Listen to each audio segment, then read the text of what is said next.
আসতে গিয়ে তখন একটা কালো মানুষের ছায়া তার পিছু নিয়েছিল। Kaderes Baytu Rivedi, İran başarı tamdan নিয়ে যেতে থাকে। প্রত্যেককে হিসাব দিতে হবে। আমি আবার ফিরবো 7 বছর পর। কিন্তু দূরে একটা গাছের পিছনে তারা কালো ছায়ার মতো কিছু একটা দেখতে পায়। 7 বছর অনেক অপেক্ষা করলাম বটে। কালো ছায়ার মতো কিছু একটা হেঁটে যাচ্ছে। নির্বিচার আমার মেয়ে একা ছিল রংসা, এত বড় হয়েছে কেউ জিজ্ঞেস করেনি তার কথা।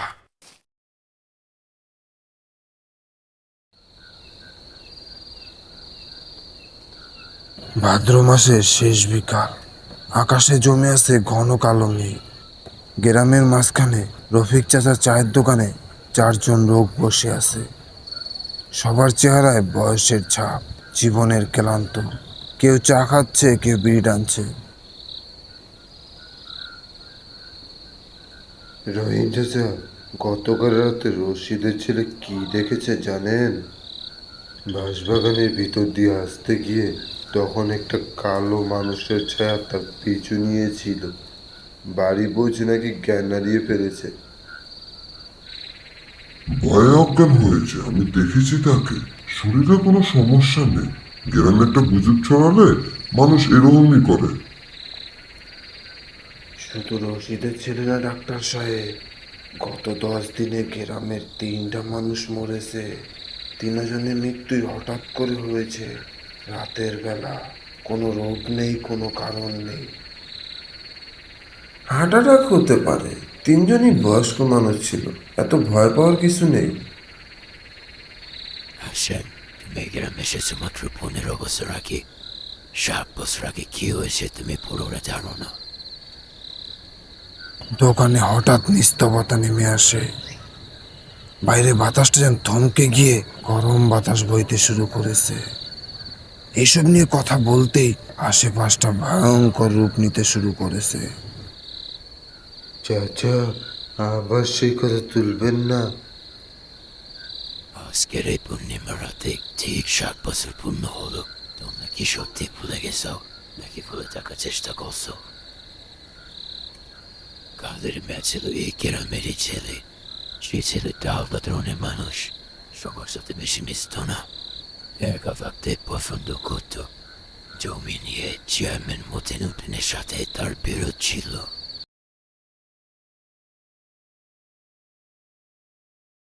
আমার বাপের জমি তুমি দখল করবে না মতিন। দলিল আমার কাছে আছে, আমি আদালতে যাব বলে দিলাম। আদালতে যাও, দেখো কতদূর যেতে পারো।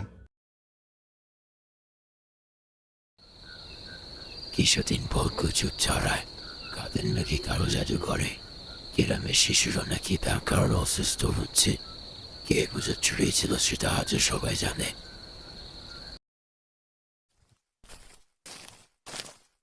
কাদের পায়ে দড়ি বেঁধে গ্রামবাসীরা টানতে নিয়ে যেতে থাকে। আমি কিছু করিনি, আল্লাহর কসম, ছেড়ে দাও আমাকে।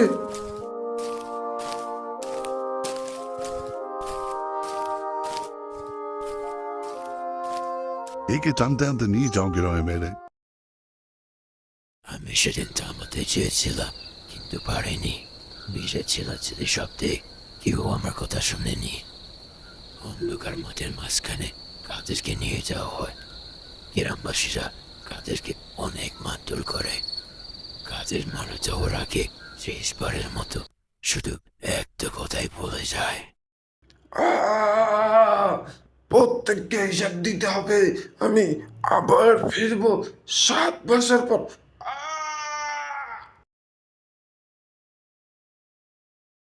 সবাই চুপ হয়ে যায়।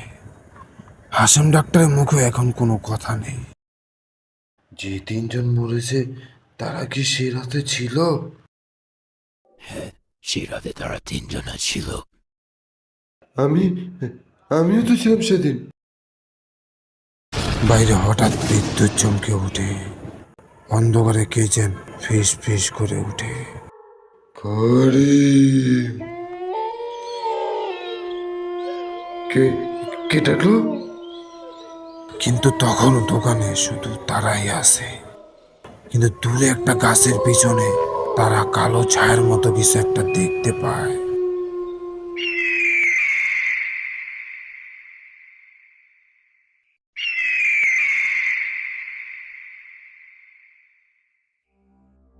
চেয়ারম্যান মতিন তার বড় পাকা বাড়ির বারান্দায় একা বসে আছে। সামনে মদের বোতল, তার চোখে কোনো ঘুম নেই। তখন বড় দরজা ঠেলে মোস্তফা আসে। মতিন ভাই, জম্বর মরে গেছে এইমাত্র। কি বলছিস? কিভাবে বলে এইসব? রাতে উঠানে বের হয়েছিল, বউ দেখে মাটিতে পড়ে আছে, মুখে আতঙ্কের চিহ্ন। ডাক্তার বলেছে হাঁটারা, কিন্তু জব্বার, সেও ছিল সেদিন। এই নিয়ে 4 জন। মতিন ভাই, আমি ভাবছি গ্রাম ছেড়ে দেব। কি বলছো? কোথাও যাবে না? এদের লোক অনেক প্রশ্ন করবে, তখন কি বলবো? ঠিক তখনই বিদ্যুৎ চলে যায়। আশেপাশটা সম্পূর্ণ অন্ধকার হয়ে যায়। অন্ধকারে ঘরে কোণা থেকে একটা ঠান্ডা হাসির শব্দ ভেসে আসে। কে কে আছে ওখানে? দেওয়ালের একটা কোণায় অন্ধকারে একটা ছায়ার মতো কিছু দেখা যায়। ছায়াটি ধীরে ধীরে ভয়ঙ্কর এক রূপ নেয়। 7 বছর আমি এক অপেক্ষা করলাম মতে। সেই ভয়ঙ্কর রূপ দেখে মোস্তফা ভয়ে দৌড়ে পালিয়ে যায়। মতিন পাথরের মতো দাঁড়িয়ে থাকে, লড়তে পারছে না সে।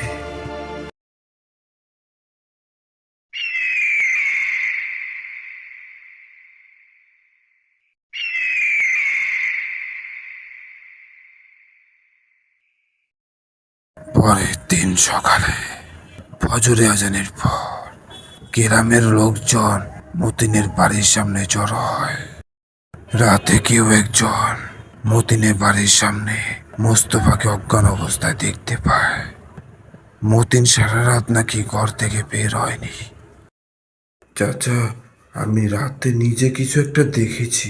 তখন আমি ঘরে আমার বিছানা শুয়েছিলাম, হঠাৎ জানালার বাইরে আলোর মতো কিছু একটা দেখতে পাই।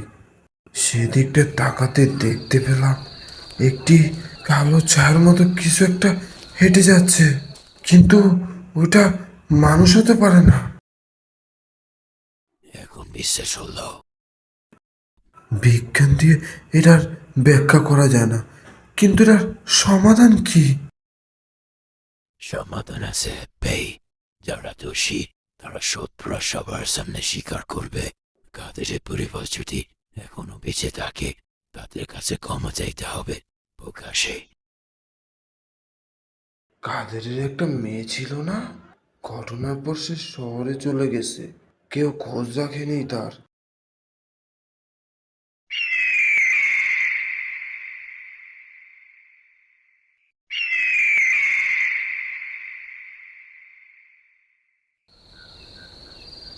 রাত তখন ভালো হয়, আশেপাশটা অস্বাভাবিক নীরবতা। কেউ আর এখন ভয়ে ঘর থেকে বের হতে পারছে না। শুধু আশেপাশে দু একটা কুকুর দেখা যাচ্ছে, তারাও এই নিস্তব্ধতার কারণে শুয়ে আছে। আশেপাশে কোনো শব্দ নেই, দেখে মনে হচ্ছে গভীর রাত।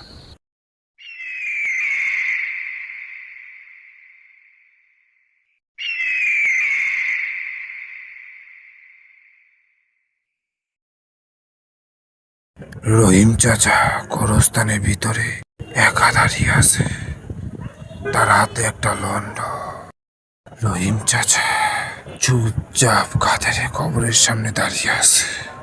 আশেপাশে কোনো বাতাস নেই, চারিপাশ অস্বাভাবিক নীরবতা। তাদের তুই আমার ছোটবেলার বন্ধু ছেলে, সেদিন আমি তোকে বাঁচাতে পারিনি। এই অপরাধটা আমার বুকে 7 বছর ধরে পাথরের মতো চাপা আছে। তখন দেখা যায় কবরের পাশে ধোঁয়ার মতো কিছু একটা জমতে শুরু করেছে। কিন্তু কাদের নির্ভয় মানুষ মারা তো সমাধান না। তোর সাথে যারা সত্যিকারে অন্যায় করেছে তারা শাস্তি পাবে, কিন্তু যারা ভিড়ের মধ্যে ছিল তারা তো জানতো না কি হয়েছে। তাদের ছেড়ে যে কাদের। ধোঁয়াটা ধীরে ধীরে ঘন হয়ে মানুষের আকৃতি নেয়। কাদেরের চেহারা স্পষ্ট হয়, তার চোখে জ্বলন্ত যন্ত্রণা দেখা যায়। ন্যায় বিচার। আমার মেয়ে একা ছিল লঙ্গিসা, এত বড় হয়েছে কেউ জিজ্ঞেস করেনি তার কথা। তখন পিছন থেকে পায়ের শব্দ শোনা যায়। মতিন আসছে, তার পিছনে মোস্তফাও আছে। তাদের দুজনের চোখে মুখে লজ্জিত স্পষ্ট দেখা যাচ্ছে। কাদের, আমি জমির লোভে মিথ্যে গুজব ছড়িয়েছিলাম। তোমার মৃত্যুর জন্য আমি দায়ী। আমি স্বীকার করছি। তোমার মেয়েকে আমি খুঁজে বের করব। তার সব ক্ষতিপূরণ দেব অনেক। আমি দোষী, ক্ষমা চাই, আমাকে ক্ষমা করে দাও। গোরস্থানে দীর্ঘ নিস্তব্ধতা চলে আসে। কেউ কোনো কথা বলতে পারছে না। কাদেরের আত্মা ধীরে ধীরে উজ্জ্বল হতে থাকে। যন্ত্রণার জায়গায় চলে আসতে থাকে শান্তির ছায়া। আমার মেয়ের নাম মর্জিনা, সে ঢাকায় আছে, তোমরা তার খেয়াল রেখো। ধীরে ধীরে কাদেরের আত্মা ধোঁয়ার মতো বাতাসের সাথে মিলে যায়। তখন দূর থেকে শোনা যায় ফজরের আজান।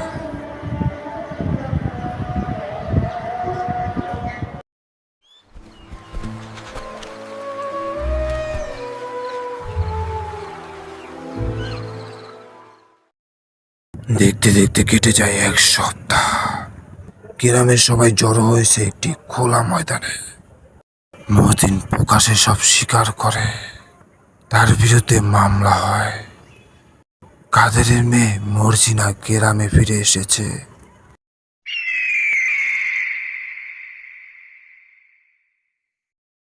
মর্জিনা তার বাবা কাদেরের কবরে ফুল দেয়। তার চোখ পানি দিয়ে ভরে যায়। তোর বাবা ভালো মানুষ ছিল রে মা। সেদিন গ্রামে মানুষের ভুলের কারণে আজ তোর বাবাই পৃথিবীতে নেই।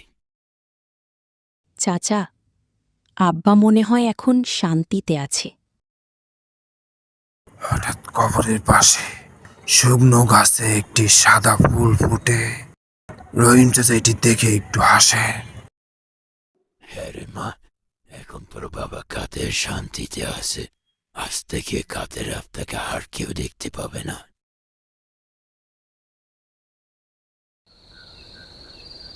7 বছর আগে যে অন্যায় নীরবতায় ঢাকা পড়েছিল, আজ তা সত্যের আলোয় উন্মুক্ত হলো।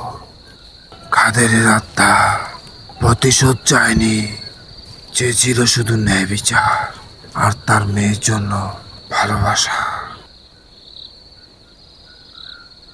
মানুষ ভুল করে ভিড়ের মধ্যে হারিয়ে ফেলে বিবেক, কিন্তু সত্য কখনো হারায় না।